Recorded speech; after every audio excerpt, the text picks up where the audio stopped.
Purbasari dan Purbararang. Kondisi sang raja pada saat itu sudah lanjut usia. Ia pun harus menyerahkan tata kerajaannya kepada anaknya. Ia pun memilih Purbasari untuk yang melanjutkan tata kerajaan tersebut. Purbararang tidak terima mendengar bahwa Purbasari si bungsulah yang dipilih untuk mewarisi tata kerajaan sang raja. Ini benar-benar tidak adil, seharusnya akulah yang mewarisi tahta kerajaan tersebut, ucap Purbararang. Purbararang sangat iri kepada Purbasari sehingga ia berniat mencelakai Purbasari. Purbararang pun mendatangi sang nenek sihir, meminta kepada nenek sihir untuk membuatkan ramuan yang penuh dengan kutukan. Saat ramuan sudah selesai dibuat oleh sang nenek sihir pun menyuruh Purbararang untuk mencampurkan ramuan tersebut ke dalam minuman Purbasari. Purbasari pun meminum minumannya tanpa mengetahui bahwa Purbararang telah mencampurkan minuman tersebut dengan ramuan. Seketika muncul bintik-bintik hitam di tubuh Purbasari. Apa yang terjadi pada diriku? Teriak Purbasari. Lihat ayahanda, masa ayah memilih orang yang terkutuk seperti itu untuk menjadi penerus tahta kerajaan ini? Ucap Purbararang. Melihat tubuh Purbasari yang dipenuhi dengan bintik-bintik hitam, Purbararang dan ayahnya pun mengusir Purbasari dari kerajaan untuk pergi ke hutan dan diasingkan. Ketika Purbasari berjalan di hutan, ia terkejut melihat ada seekor lutung yang menghampirinya.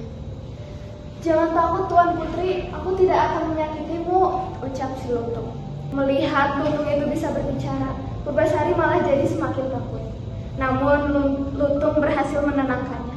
Hari demi hari, lutung dan Purbasari menjadi lebih dekat.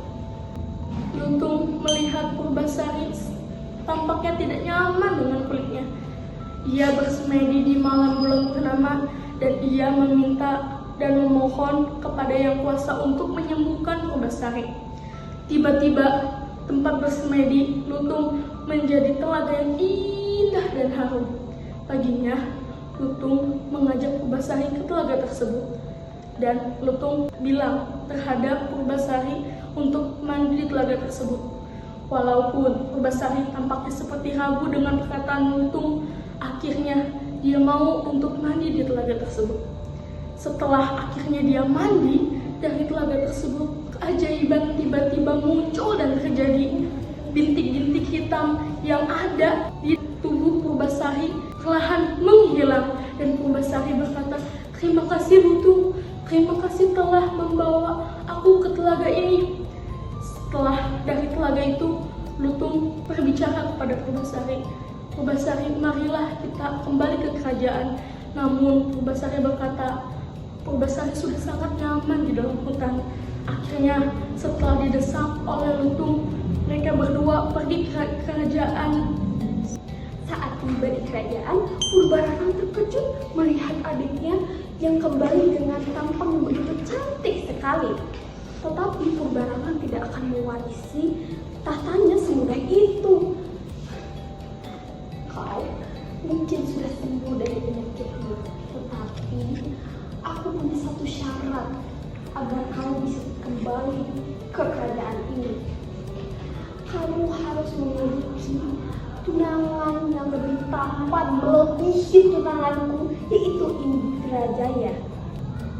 Purbararang yakin karena Purbasari tidak mungkin bisa mendapatkan seorang tunangan yang lebih tampan daripada Purbararang.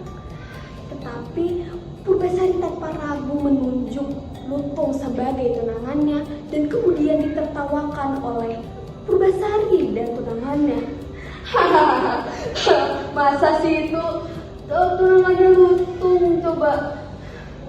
Namun Purbasari tetap memilih lutung karena kebaikannya selama ini kepada Purbasari. Dan karena ditertawakan, lutung pun berdoa kepada yang di atas. Dan berubahlah lutung menjadi Pangeran Guruminda.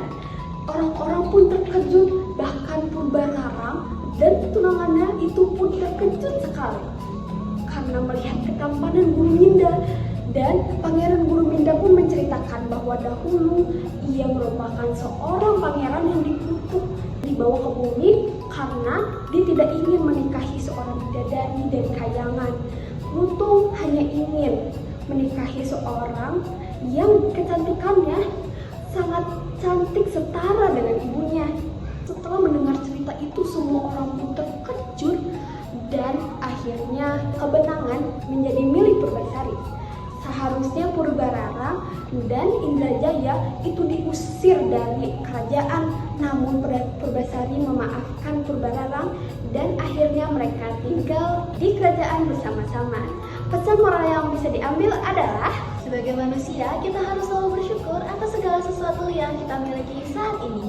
Terkadang rumput tetangga lebih hijau dari yang kita miliki. Oleh karena itu, kita tidak boleh iri dengan kemampuan orang lain dan sesuatu yang dimiliki oleh orang lain. Terakhir, kita harus sabar dalam menghadapi cobaan, karena insya Allah kesabaran menghasilkan hasil yang manis. Ayo yuk, sini.